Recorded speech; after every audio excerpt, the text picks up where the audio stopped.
You're a sexy violet, shrinking violet. You're a sex. Hello and Happy New Year. Welcome to the Mr. Ugly Show. I am your host, Mr. Ugly.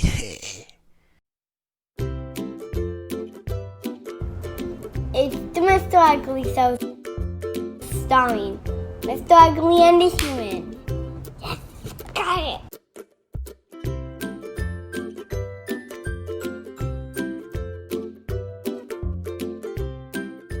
I and my trusty helper, the Human, will be showing off different cool stuff the Human has collected, and will be telling you if it's worth collecting in the first place.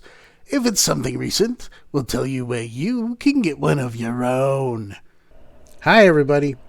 Today, we're hopping in the Wayback Machine and traveling all the way back to the 1970s and tickling the Human's nostalgia bone. Yes, one of the best toy hauls I can remember was once when I got a pile of hand-me-down Micronauts toys. Biotron, Space Glider, Hydrocopter from the Micronaut collection. Biotron and Hydrocopter need assembly. All have interchangeable parts. A few changes and Hydrocopter is a paddle boat or a one-man cruiser. You can combine it with Biotron and build your own toys, like these. Batteries for Biotron and Hydrocopter not included. Hydrocopter, Biotron, and Space Glider, all sold separately by Mego. Yep, I had that Hydrocopter and the Biotron. Well, most of them. These were hand-me-downs. This is the world of the Micronauts, a Croyer, the enemy, and the Micronaut Space Warriors, all sold separately.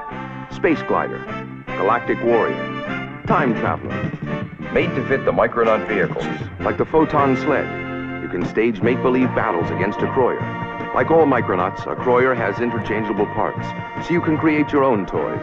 Micronauts, made of plastic and die-cast metal, each sold separately by Mego.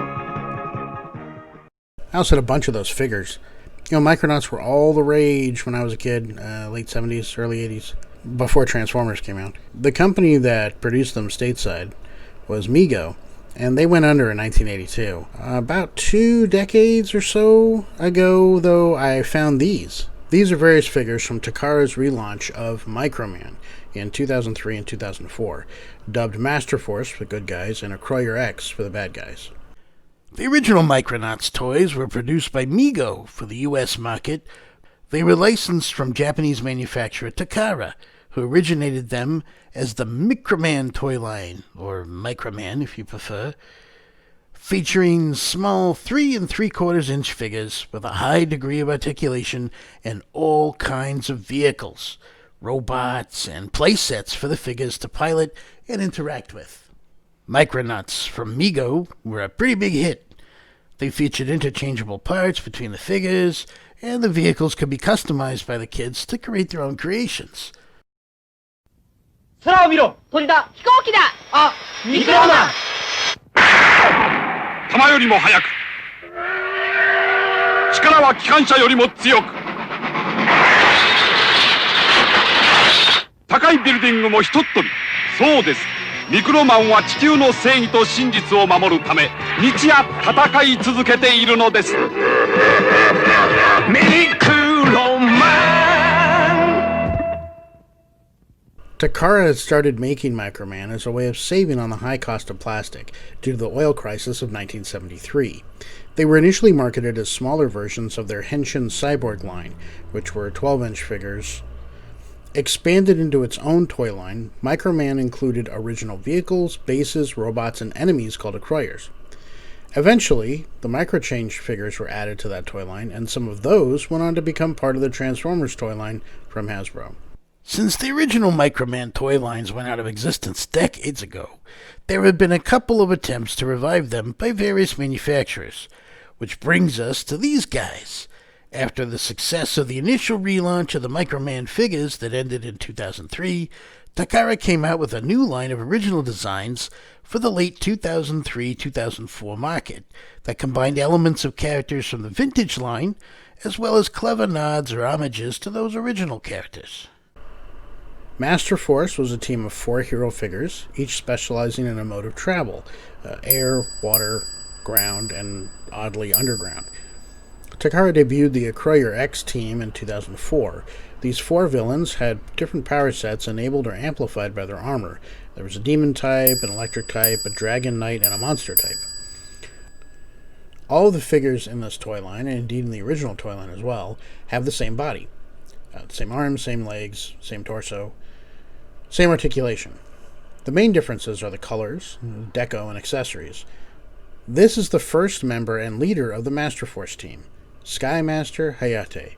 His base body is very much like the original Microman toys, just with modern detail and engineering. He comes with a jetpack type deal, and these big wings, and he has this little chromed out honk. And of course his accessories are interchangeable with the other figures. He comes with this little clear plastic stand, and has 2 different sized pegs. One for the holes on the feet of the original vintage figures, pretty cool, and the other sized for these new Microman figures. Next up we have the main bad guy, Acro Squirrel. His chromed accessories have a black and chrome shading to them that makes them darker than the other figures. The design for the Croyers in this line more closely resemble the larger King Walder-style enemies from the Takara's Henshin Cyborg line than they do the more robotic original Croyers from the Microman line. He also has a sword and some shin armor. His big old demon claws are on articulating arms. I especially like that cool chromed out skull face underneath that clear mask on his head.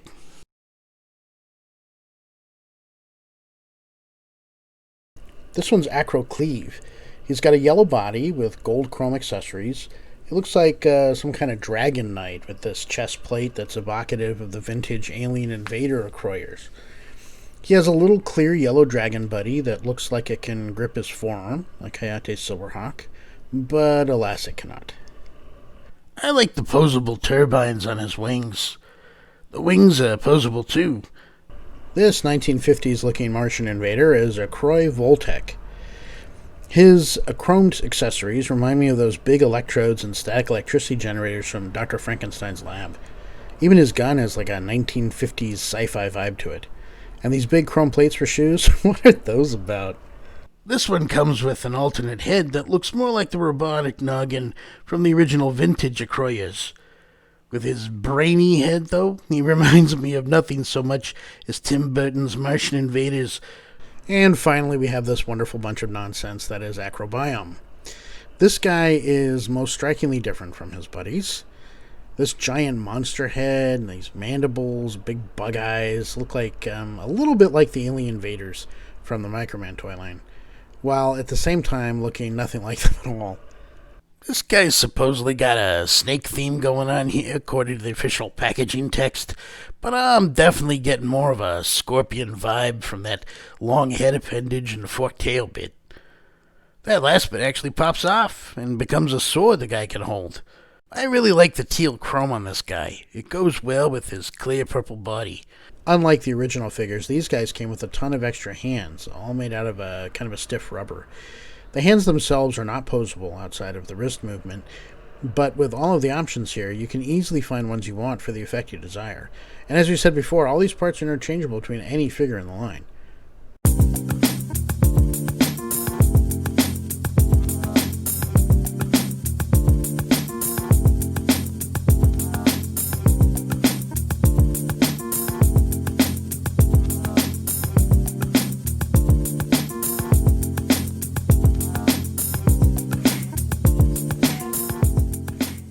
So, just how popular were these figures in the early 2000s?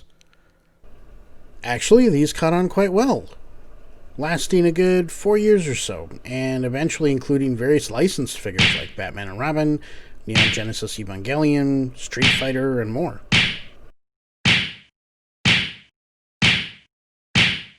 Whoa, more like Dirtman and Macroman, am I right? So, were they worth it? Well, obviously I picked these guys up because of the nostalgia they inspired in me over my long-lost original hand-me-down Micronauts. I can recall being amazed that these things were back, not realizing at the time that what I was just becoming aware of was in fact the 5th or so attempt at reviving the Microman line. I have absolutely no idea what these figures cost me back then. It's like 20 years ago. A quick look at eBay shows that mint in-package figures for this line go for between $50 and $60. But I know I paid a lot less than that. So if you had the foresight to grab these, back in the early 2000s when they first came out, then I'd say, yeah, totally worth it at whatever I paid back then. But if you're just getting into these now, yeah. Well, folks, that was our first episode of 2021, based on a fond memory from the human's childhood that was exploited for profit by some corporation. Come to think of it, that kind of describes the contents of the human's attic in its entirety. Hey, I resemble that remark. Hey, if you enjoyed this episode, please, guys, give us a like. And if you really liked this episode and you're interested about what we got coming up, then smash that subscribe button down there. And welcome to 2021, everyone. So far, well, it's another year.